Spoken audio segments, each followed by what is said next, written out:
హల్లెలూయా. ఈ దిన వాక్యము 7వ తారీఖు 5వ నెల 2026వ సంవత్సరం. మన దేవుడిస్తున్న చక్కటి మాట కొరింథీయులకు రాసిన 2వ పత్రిక 1వ అధ్యాయం 20వ వచనం.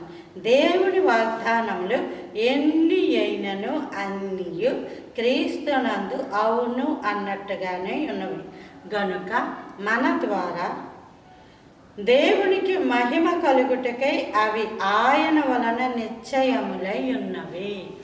మన ద్వారా దేవునికి మహిమ కలగడానికే వాగ్దానాలు ఎందుకోసం దేవుడు మనకి వాగ్దానము అన్నది ప్రమాణముతో సమానం. నేను నిన్ను పలానా విధంగా దీవిస్తాను, నీకు అది ఇస్తాను, ఇది ఇస్తాను, నీ సంతానం ఇలా ఉంటారు, అలా ఉంటారు, నీకు ఆరోగ్యం ఇస్తాను, నీకు చక్కటి గృహం ఇస్తాను, నీకు స్వస్థతనిస్తాను. ఎందుకని దేవుడు మనకి వాగ్దానము చేయాలి?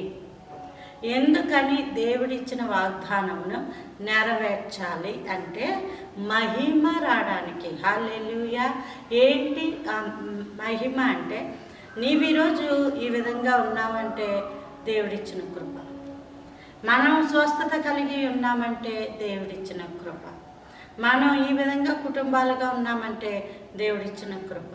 నేను ఈరోజు ఈ విధంగా వీడియో మాట్లాడుకుంటున్నానంటే దేవుడిచ్చిన కృప.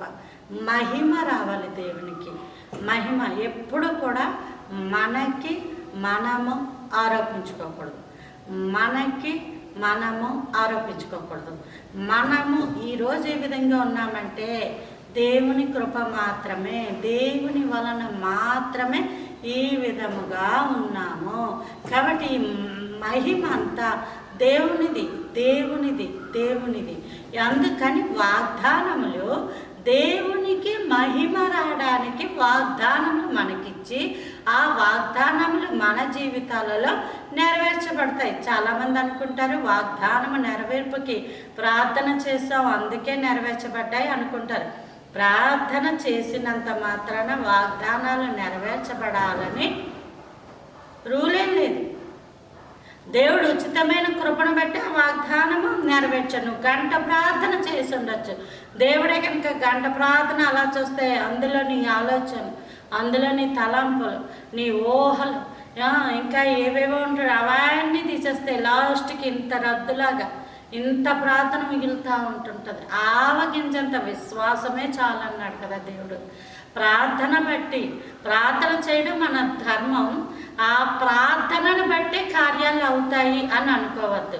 ఆ ప్రార్థనకి దేవుని కుడిపార్శ్వమున కుమారుడు ఆసీనుడై ఉండి కుమారుడు ప్రార్థన ఎక్కువ, మన ప్రార్థన తక్కువ అస్సలు కాదు. అటువంటి ప్రార్థనని కూడా అందులో కలిపి తండ్రికి విజ్ఞాపన చేయడం ద్వారా వాగ్దానములు నెరవేరుతాయి. ఆ వాగ్దానముల ద్వారా వచ్చిన నెరవేర్పు దేవునికి మహిమకరముగా సాక్ష్యముగా ఉండును కాక. Praise the lord.